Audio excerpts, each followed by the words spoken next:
हर अनपढ़ जाहिल आपको विश्व गुरु दिखाई देता। गजब का हिंदुस्तान है, गजब का आपका तर्क है। ये कहे तो रासलीला, हम कहें तो करेक्टर ढीला। जब गूंगे बहरों को आवाज न सुनाई दे और सड़कें सुनसान हो जाए तो जान लीजिए कि संसद आवारा हो जाती। क्रिएट किया गया था मसाला कि देशवासियों का ईवीएम से और तमाम तरह से ध्यान भटकाया जा सके। ईवीएम को हम लोग खत्म करके छोड़ेंगे। कहे जब पनौती ईवीएम नहीं रहती तो चुनाव का जीतते, झंडू चमन परास हो जाते। ईवीएम पर बैन लगेगा, आंदोलन होगा, जन आंदोलन होगा। हिंदू हृदय सम्राट योगी आदित्यनाथ की सरकार बनी तो पता चला ब्राह्मणों पे कहर गिरने लगा। तो ये ब्राह्मण जो दरअसल है जूताखोर कम हो गई। जहाँ पत्तल चाट के फेंक दिया जाता उसे मुंह कुकुर के खा। ये जान लीजिएगा मंदिर पूजा स्थल है, इनके बाप की बपौती नहीं है। इसलिए मंदिर में सबको जाने का अधिकार दिया जाए, वहाँ कोई भेदभाव न हो। और दूसरा कि वो राजनीतिक अखाड़ा न बनने पाए। बाप का देश है, 60-70 के बाद आदमी का मानसिक संतुलन खराब हो जाता है। पूरे देश में ईवीएम को लेकर के घमासान मचा हुआ है, लेकिन इसी बीच बड़ी खबर ये आ रही है कि मोहित पांडे नाम के व्यक्ति को राम मंदिर का मुख्य पुजारी बनाया गया है। मेरे साथ ब्राह्मण समाज से ही आने वाले जेपी चतुर्वेदी जी हैं, चारों वेदों के ज्ञाता खुद को बताते हैं।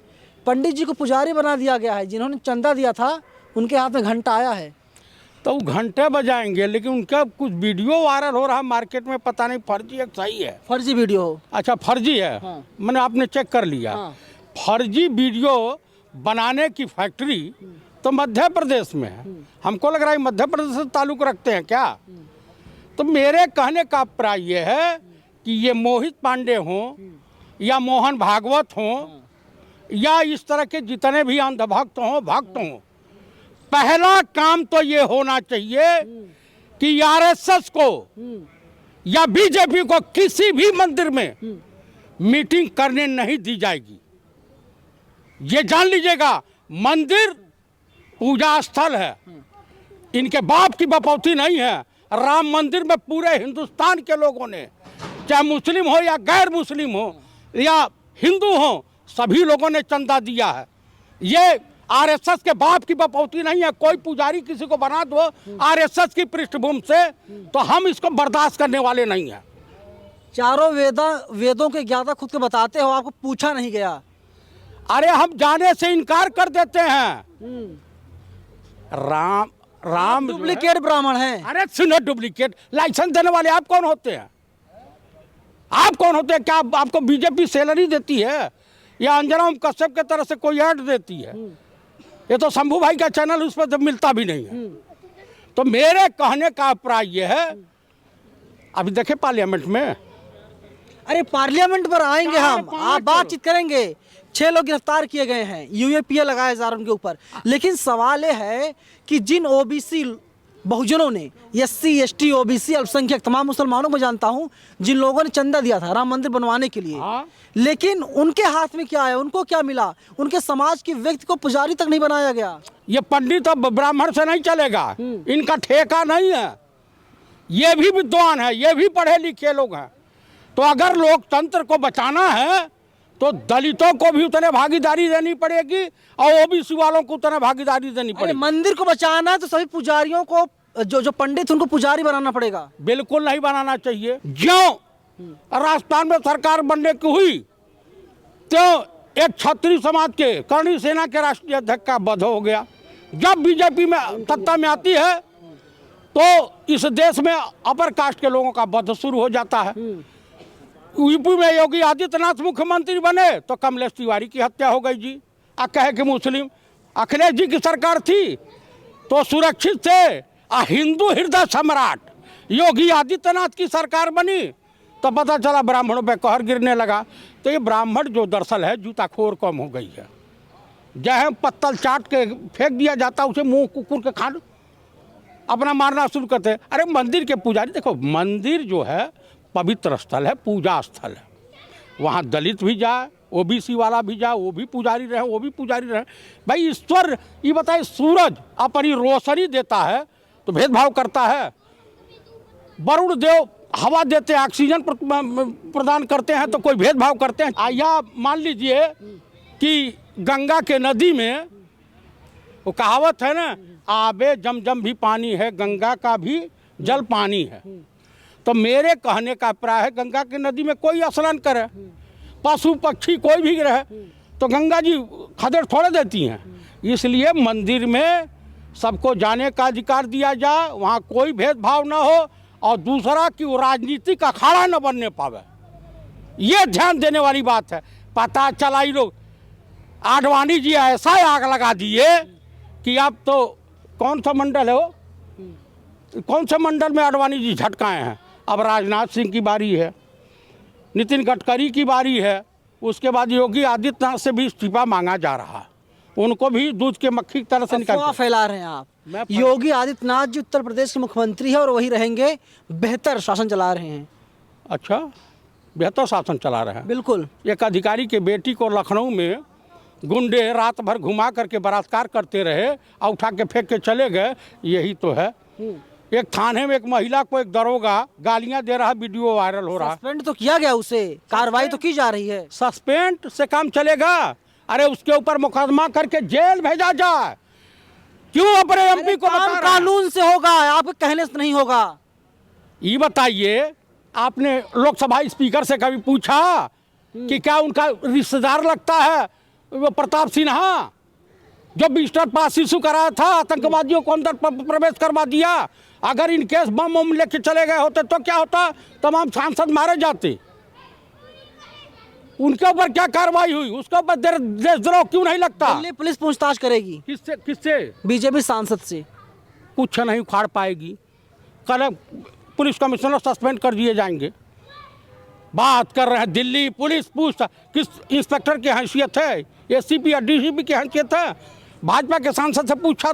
मोदी जी कानून मानते, संविधान मानते, सबसे ऊपर कानून और संविधान है मोदी जी के लिए। तो काहे ना बैलेट पेपर से चुनाव करा देते हैं? कानून मानते हैं, पूरा देश मांग रहा है बैलेट पेपर से चुनाव होना चाहिए। चीफ इलेक्शन कमिश्नर के चयन समिति से chief justice supreme court of India को बाहर क्यों कर दिए? क्यों कर दिए? कानून मानते हैं, संविधान को मानते हैं, तो क्यों कर दिए? ईवीएम जब तक इस देश में रहेगी, लोकतंत्र और संविधान खतरे में रहेगा। आप लोग टेक्नोलॉजी दुश्मन हैं। कौन से टेक्नोलॉजी के दुश्मन है? ईवीएम टेक्नोलॉजी जापान इस्तेमाल करता है, इनसे ज्यादा टेक्नोलॉजी में आगे है। पिछड़ा हुआ देश है, सबसे आगे हम हैं। मोदी जी विश्वगुरु हैं, जो बाइडेन विश्वगुरु नहीं है। मोदी जी विश्वगुरु और क्या? हर टकला आदमी आपको चाणक्य दिखाई देता है, और हर अनपढ़ जाहिल आपको विश्वगुरु दिखाई देता। गजब का हिंदुस्तान है, गजब का आपका तर्क है। छोड़ दीजिए देश, चले जाइए कहाँ जहाँ आपको अच्छा लगे। उनके बाप का देश है, हमारा भी है। ये मोदी युग है, उपराष्ट्रपति ने बोला है। उपराष्ट्रपति हिंदुओं में 60-70 के बाद आदमी का मानसिक संतुलन खराब हो जाता है। उपराष्ट्रपति का मानसिक संतुलन गड़बड़ा गया, उनको रांची आगरा के लिए ऐसा मत बोलिए। मैं बोलूंगा क्या कर लेंगे? जेल भिजवा दें, पूरे देश को जेल भिजवा बोलेंगे हम लोग। बोलेंगे जब वो अपने पद की गरिमा का ख्याल नहीं रखते हैं, तो देश की जनता भी उनका ख्याल नहीं रखेगी। आप सिखाएंगे? तो वो सिखाएंगे। आप बताएंगे उपराष्ट्रपति को? वो बताएंगे हमको। बिल्कुल बताएंगे। नहीं बताएंगे, हम उनका नहीं मानने वाले। और बताइए, डिक्टेटरशिप संवैधानिक पद पर है उपराष्ट्रपति जी, तो हम भी संवैधानिक अधिकार लेकर इस देश के नागरिक हैं। इससे बड़ा कोई पावर हो ही नहीं सकती। बहुजनों गुमराह कर रहे हैं दलितों, पिछड़ों, आदिवासियों को। आप लोग कोई गुमराह नहीं कर रहे हैं, किसी को गुमराह नहीं किया जा सकता है। स्वतंत्रता आंदोलन की लड़ाई में जब गूंगे बहरों को आवाज न सुनाई दे और सड़कें सुनसान हो जाए, तो जान लीजिए कि संसद आवारा हो जाती है। इन बच्चों ने बढ़िया काम किया। किन बच्चों ने? ये जो बच्चे गए हैं, बेरोजगार बच्चे, ओबीसी बच्चे, दलित बच्चे, सारे कांग्रेसी हैं। बीजेपी कह रही है नहीं ऐसा। बीजेपी का सांसद उसमें क्यों कहे? प्री प्लानिंग था, प्री प्लानिंग। ये जो है क्रिएट किया गया था मसाला कि देशवासियों का ईवीएम से और तमाम तरह से ध्यान भटकाया जा सके। लेकिन अब देश की जनता इनके झांसे में नहीं आने वाली। ईवीएम को हम लोग खत्म करके छोड़ेंगे। कब? इसी में नहीं कराएंगे तो चुनाव का बहिष्कार होगा। अरे पंडित राहुल गांधी तो ऐसी कमरे से बाहर नहीं निकल रहे हैं, मलाई खा रहे हैं बैठ करके। किसने कह दिया पंडित राहुल गांधी? 4000 किलोमीटर आप चले थे पैदल। अरे एहसान कर दिया। एहसान अरे कर दिया। पप्पू की जो छवि बनी थी उससे बाहर निकलने के लिए किया है। तो पनौती से कहिए न चला। मोदी पनौती कांग्रेस के लिए है, 3-2 से बीजेपी मैच जीत गई। क्या जब पनौती ईवीएम नहीं रहती तो चुनाव का जीतते, झंडू चमन परास हो जाते। हाँ हाँ, वो चुनाव नहीं जीते। 24 में आएंगे मोदी जी ही। कहीं कुछ नहीं। कुछ नहीं है। ईवीएम पर बैन कब लगेगा? ईवीएम पर बैन लगेगा, आंदोलन होगा, जन आंदोलन होगा। राहुल की सांसदी गई तो सब लोग सड़कों पर आ गए, आप भी उसमें थे। लेकिन सवाल है कि ईवीएम के खिलाफ कोई आंदोलन नहीं। आंदोलन होगा ना, आप देखते जाइए। 24 के बाद? हाँ। 25 में नहीं, कब होगा? 24 के पहले होगा और क्या होगा? 24 के बाद क्यों होगा भाई? हो गया, आंदोलन शुरू है। हाँ, क्या चीज का बैठक है, चल रहा है। क्या है? ये आंदोलन तैयारी बैठक है ईवीएम के खिलाफ। ईवीएम हटाओ, देश बचाओ।